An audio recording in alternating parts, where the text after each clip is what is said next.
안녕하세요. 돌쇠 뉴스 시작합니다.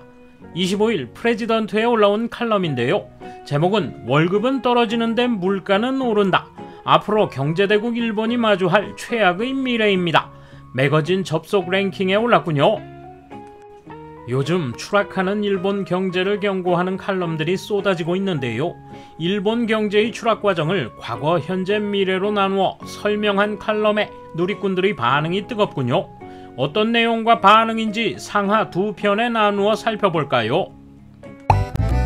통 크신 구독, 좋아요.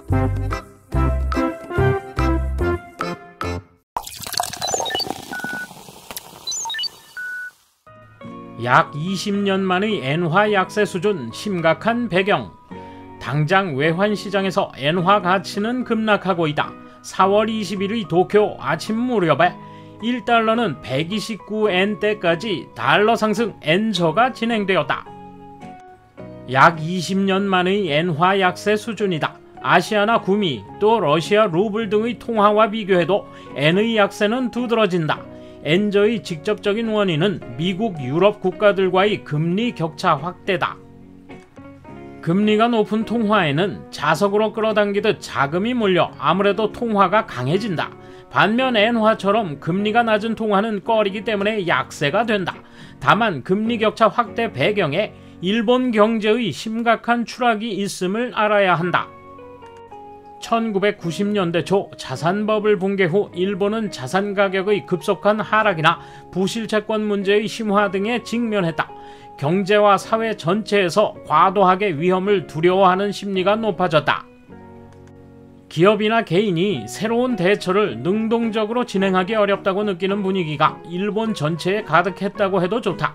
그 상황에서 정부는 노동시장의 개혁 등을 진행시켜 잠재 성장률을 끌어올리기보다 기본적으로 제로금리 정책 등 금융 완화를 통해 경기를 지지하려고 했다.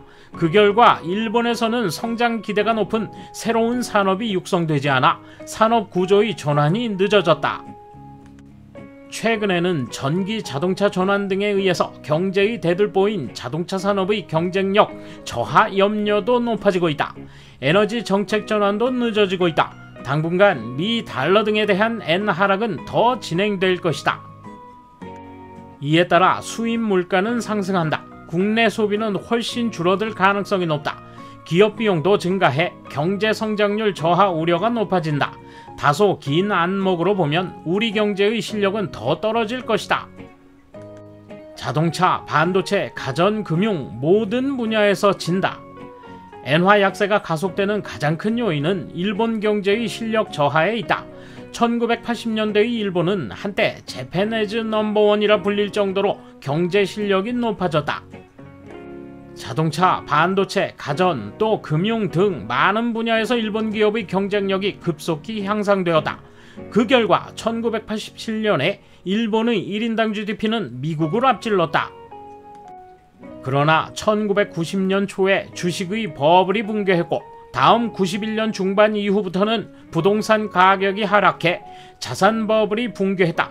그 시점을 경계로 일본 경제의 실력은 저하 양상으로 돌아섰다.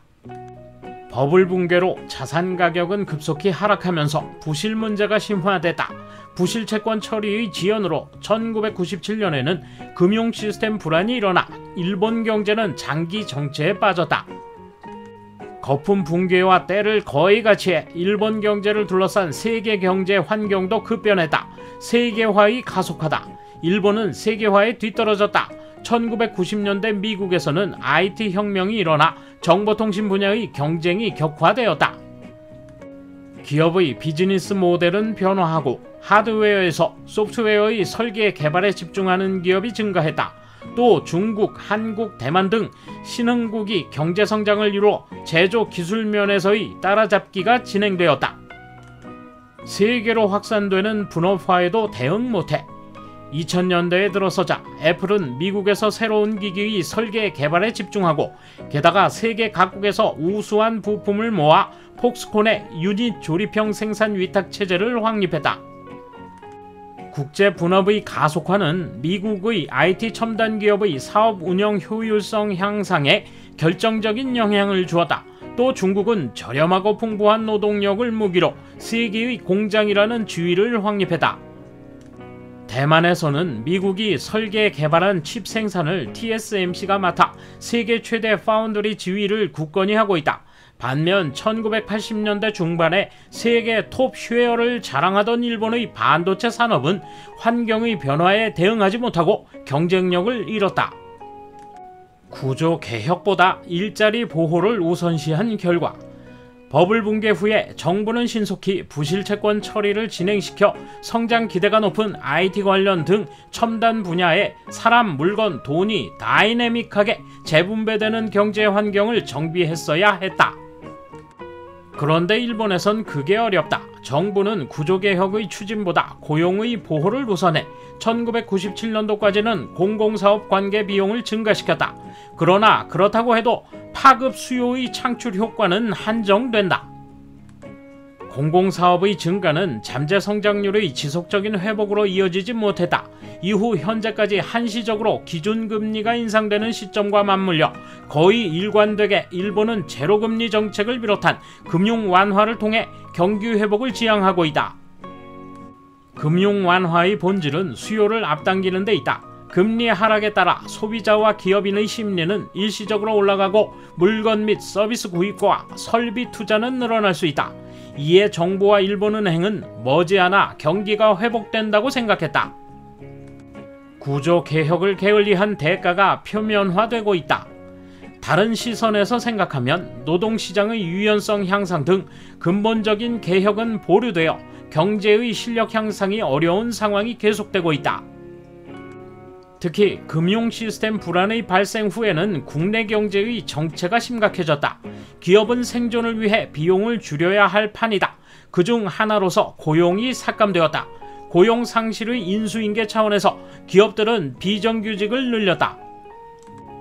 정규직과 비정규직의 소득 격차는 확대되고 내수는 침체됐다. 2004년에는 인구가 정점을 찍고 그 후에는 저출산, 고령화, 인구 감소가 세계 동시에 진행되어 경제의 축소 균형화가 가속화되고 있다. 게다가 최근에는 코로나화의 발생으로 동선이 단절되어 경제 성장률이 떨어졌다. 코로나로 일본의 디지털화 지연이 심각하다는 점도 명확해졌다. 게다가 우크라이나 위기로 천연가스, 원유 등 에너지 자원과 목재, 밀, 어패류 등 식료품 가격이 오르고 있다. 이것에 의해서 기업의 코스트는 증가한다.